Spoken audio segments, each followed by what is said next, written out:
3 youngest serial killer stories.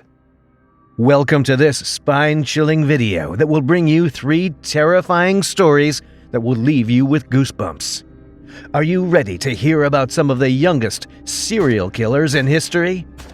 It's hard to believe that these individuals, who were still children, were capable of committing such heinous crimes. In this video, we'll be exploring the stories of 3 of the youngest serial killers in history. From an 8-year-old boy to a 12-year-old girl who murdered her entire family, these cases are both shocking and disturbing.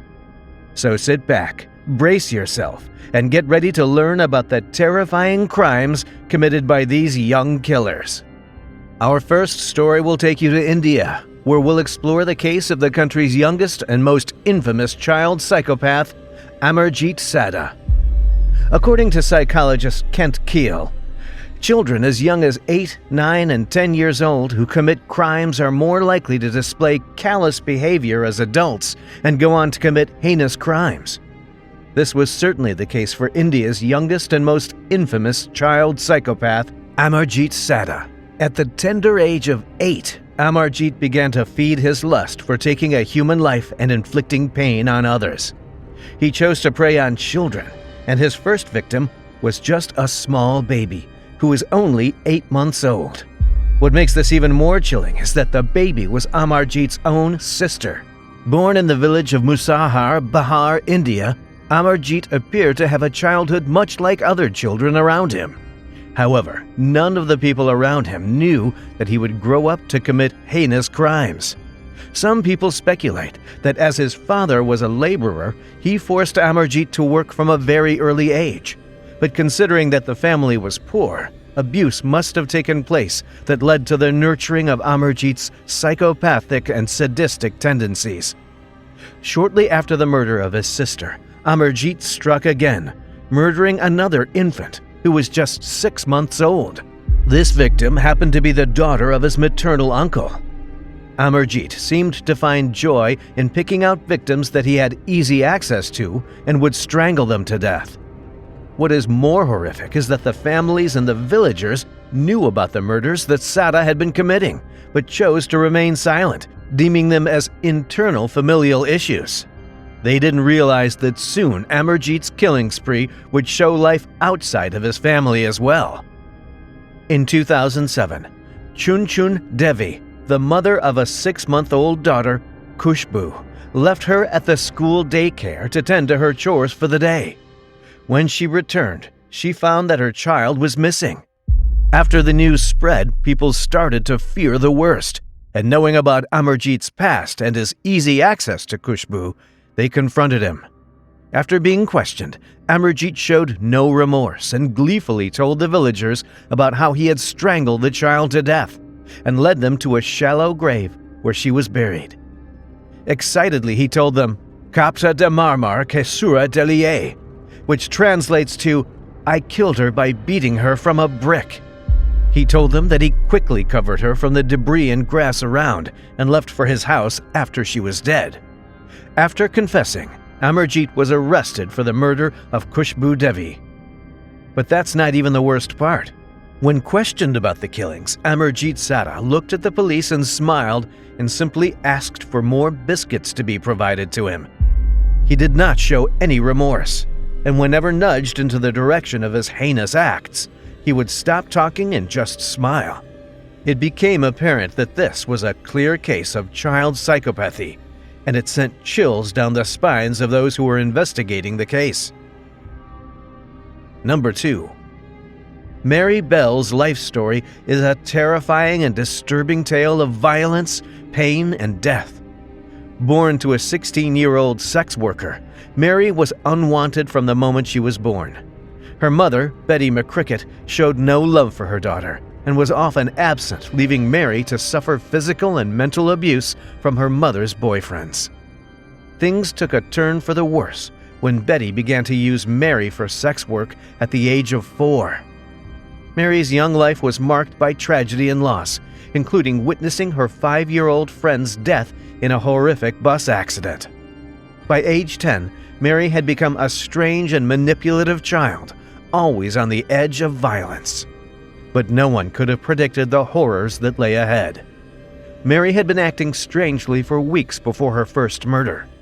On May 11, 1968, she had badly injured a 3-year-old boy in a fall from an air raid shelter. The following day, 3 mothers came forward to tell the police that Mary had attempted to choke their young daughters.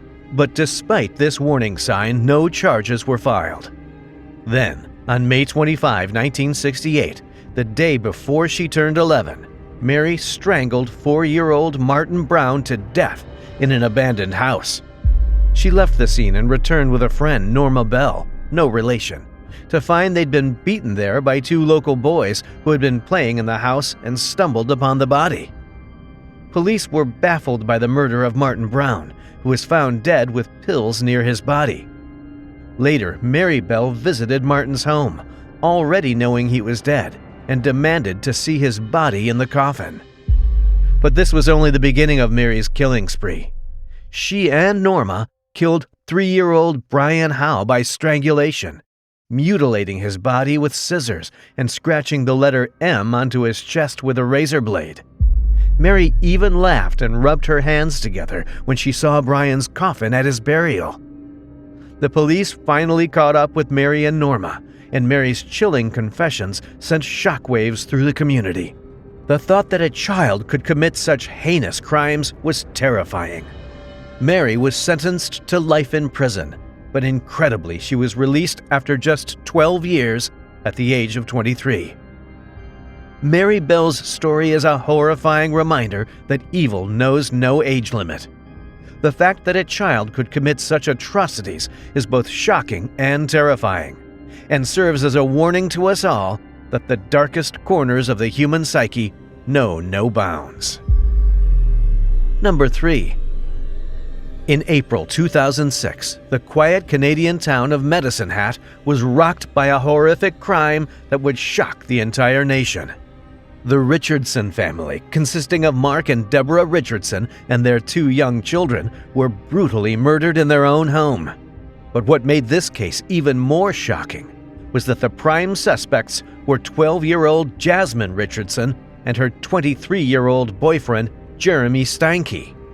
Jasmine was the youngest person in Canadian history to be convicted of multiple murders, and her boyfriend was also found guilty and sentenced to life in prison without parole for 25 years. But what drove these 2 young individuals to commit such heinous acts? Jasmine and Jeremy's relationship was far from typical.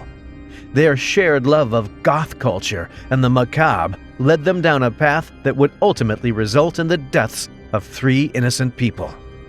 The 2 had met at a punk rock concert, and Jasmine's fascination with Jeremy's 300-year-old werewolf persona quickly turned into a dangerous infatuation. Jeremy, who had a troubled upbringing and had already attempted suicide by the time he met Jasmine, was all too willing to indulge her dark fantasies. In fact, it was Jasmine who first proposed the idea of killing her parents so that they could be together. Jeremy was receptive, and the 2 hatched a plan that was both gruesome and meticulously planned. The night before the murders, they watched Oliver Stone's film Natural Born Killers, which glorified violence and murder. They used the movie as a blueprint for their own killing spree. On the day of the murders, they carried out their plan with cold-blooded precision. Jeremy killed Jasmine's parents downstairs while she was upstairs in her brother's room, and then they both killed the young boy. The police found the bodies of the family members the next day, and initially they feared that Jasmine had been kidnapped. But it didn't take long for the investigators to realize she was the prime suspect. A trail of digital evidence led to her and Jeremy, and they were eventually arrested in his truck. Witnesses testified that the couple had bragged about the murders and showed no remorse. At her trial, Jasmine pleaded not guilty and claimed that she had only discussed the murders hypothetically. But the jury didn't believe her, and she was found guilty of 3 counts of first-degree murder. She was sentenced to the maximum sentence for a youth, 6 years in jail, followed by 4 years of supervision in the community. She was released in 2016. The case of Jasmine Richardson and Jeremy Steinke is a chilling reminder of the dangerous power of obsession and the tragic consequences it can have. Their actions left a community shattered and scarred, and the memory of their heinous crimes will never be forgotten. These chilling stories of young killers will leave you horrified and in disbelief. They remind us that evil knows no age limit and can exist anywhere. Let these stories be a reminder to pay attention to mental health and take action when necessary. Thank you for joining us on this journey, and we look forward to sharing more spine-tingling true crime stories with you in the future.